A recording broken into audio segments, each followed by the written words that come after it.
वाले का बच्चा होता है वो हमेशा जेई नीट क्रैक कर रहा होता है, और दूसरी साइड हमारी मम्मी हमारा लिगामेंट क्रैक कर रहे होते हैं। So, जैसा कि मैंने कहा, मैं हमेशा एक एवरेज स्टूडेंट रही हूँ, तो हमेशा मेरे साथ ऐसा होता था कि मैं कुछ सब्जेक्ट्स में तो बहुत अच्छी रही हूँ, लेकिन कुछ सब्जेक्ट्स में बहुत खराब। और बहुत खराब से मेरा मतलब है कि लिटरली मेरे मार्क्स अगर माइनस में आने का ऑप्शन होते तो मेरे माइनस इन्फाइनाइट तक भी जा सकते थे। तो हमारे टीचर्स हमें बोला करते थे, तो students treat your school like your home.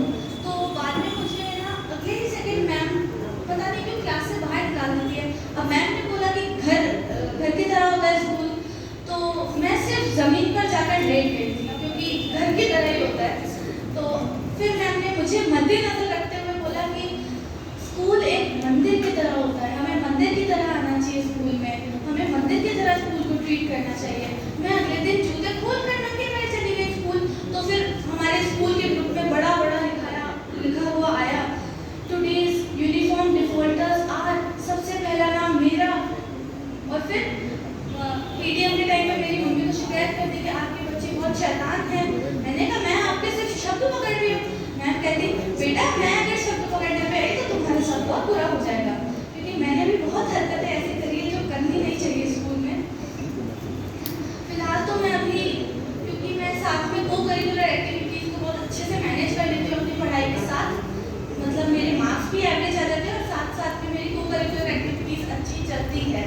जैसे अभी मेरा स्टेज वर्क तो आप देख ही रहे हो, साथ ही साथ जैसे ड्राइंग हो गई, पेंटिंग हो गई, इन चीज़ों में भी मैं अच्छी रही हूँ। तो मुझे बना दिया हाउस प्रीफेक्ट। बड़ी शान के साथ ये मुझे बैच दिया गया था हाउस प्रीफेक्ट का, जिन्हें हमारे यहाँ पे मार्टिनेट बोलते हैं। अगर कोई सेंट्रल अकेडमी से यहाँ पे पढ़ा हुआ हो तो उन्हें पता हो। तो फिर मुझे बड़ा ऐसा गर्व सा लगा कि वाह मैं मार्टिनेट हूँ। फिर पता चला यहाँ पर आके कि सबसे पहले होते हैं प्रिंसिपल, फिर वाइस प्रिंसिपल, फिर हमारे जो डायरेक्टर और ट्रस्टीज जो होते स्कूल के वो, फिर टीचर्स, फिर उसके बाद अगर स्टूडेंट्स में बात हुई तो सबसे पहले आएगा हेड बॉय, उन्हीं के साथ head girl, vice head boy, vice head girl, फिर उसमें साथ ही साथ हमारे आएंगे सबसे पहले असेंबली इंचार्ज, फिर जो चारों हाउस होते हैं उसमें आएंगे हमारे सबसे पहले कैप्टन, जिनमें लड़का लड़की दोनों, उसके बाद वाइस कैप्टन लड़का लड़की दोनों, इवेंट कोऑर्डिनेटर, उनके बाद कहीं जाके हमारा प्रीफेक्ट्स आएंगे हम। तो फिर मुझे ये तो पता चल गया कि मैं एकेडमिक्स में कुछ ज़्यादा खास कर नहीं सकती। तो मेरी छोटी सी कोशिश है ये, जैसे कि मैंने बताया कि मैं मिमिक्री आर्टिस्ट हूँ, तो मैं जब लोगों को बताती हूँ तो लोग बोलते हैं कि आपका जॉब ही एआई खा जाएगा। मैंने कहा हमारा जॉब तो ठीक है, लेकिन बॉलीवुड वालों का कभी भी जॉब एआई नहीं खा सकता है। क्या आपको लगता है एआई लिख पाएगा? नहीं लिख सकता। तो भले ही मैं थोड़े ऐसे सोच रहा हूँ, लेकिन हमारे इंडिया की जो ये सॉन्ग इंडस्ट्री वो बड़ी सेफ जोन है। सो जैसा कि मैंने बताया, वापस मैं मिमिक्री आर्टिस्ट हूँ, तो मेरी एक छोटी सी कोशिश है। तो हमने कार्टून बचपन में बहुत देखे हैं, और शिनचैन तो सबका फेवरेट रहा है, और बहुत सारी माओं की ये जो है शिकायत होती है कि शिनचैन देख देख के बच्चा बिगाड़ दिया, ये शिनचैन देख के इसने वो कर दिया, शिनचैन देख के हमारे बच्चे ने ये कर दिया।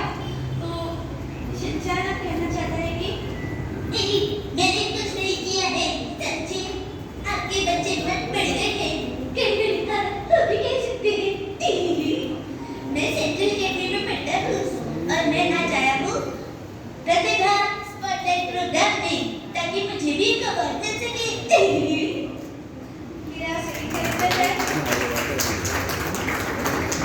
मेरा एक और कैरेक्टर है छोटा भीम भी सभी ने देखा है, एक इंडियन कैरेक्टर है ये, और ये है, और इन्हें सबको पता है कि इसे भी लड्डू खाना बहुत पसंद है। तो बोलता है, दोस्तों ये जो लड्डू तुम सामने देख रहे हो ये मैं लाया हूँ ढोलकपुर से, मुझे भी लड्डू खाना बहुत पसंद है, और आज मैं आया हूँ प्रतिभा स्पॉटलाइट प्रोग्राम में, ताकि मुझे भी अवार्ड मिल सके। दोस्तों क्या आप मेरे साथ दोगे? और है लिटिल कृष्णा। हम सभी ने लिटिल कृष्णा देखा है, और जो श्री कृष्ण की जिंदगी के ऊपर बना था, क्या मैं प्रतिभा स्पॉटलाइट प्रोग्राम में जा सकता हूँ? वहाँ बाल गणेशा भी आएगा। मैया मुझे जाने दो ना। मैं वादा करता हूँ कि मैं आज के बाद कभी भी माखन चुरा कर नहीं खाऊंगा। मैया मान जाओ ना मैया।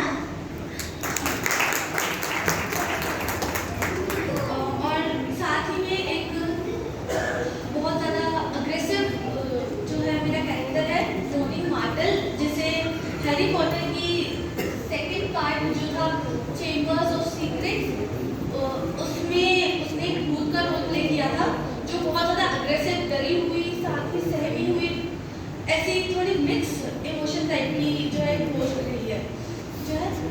चले जाओ यहाँ से। सच्ची मुझे तुम्हारी शक्ल नहीं देखनी। हैरी पॉटर माना तुम कितने ही ज्यादा मशहूर हो, लेकिन मायूस मीना को तुम्हारी शक्ल नहीं देखनी, क्योंकि तुम भी उन बच्चों में से एक हो जो मुझे परेशान करने आते हैं। सच्ची मेरी आंखों के सामने से चले जाओ। हैरी पॉटर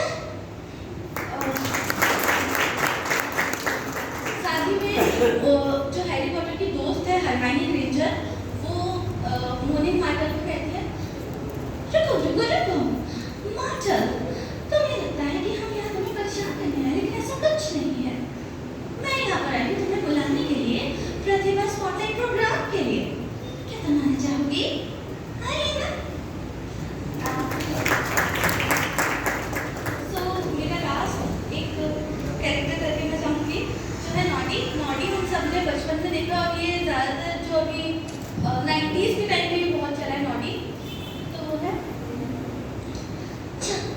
चली हवा चली शहर के हर पार, तुम जानो मैं ना मानू हार। चली हवा चली शहर के हर पार, तुम जानो मैं ना मानू हार। एक इडियट क्या कर रहे हो? क्या मैं भी तुम्हारे साथ चलूं? चली हवा चली शहर के हर पार, तुम जानो मैं ना मानू हार। मैं हूँ छोटा नॉडी, फिर मैं चाहूँ जो इतने सारे नॉडी से क्या ऐसा जो ना हो। चली हवा चली शहर के हर पार, तुम जानो मैं ना मानू हार। Thank you.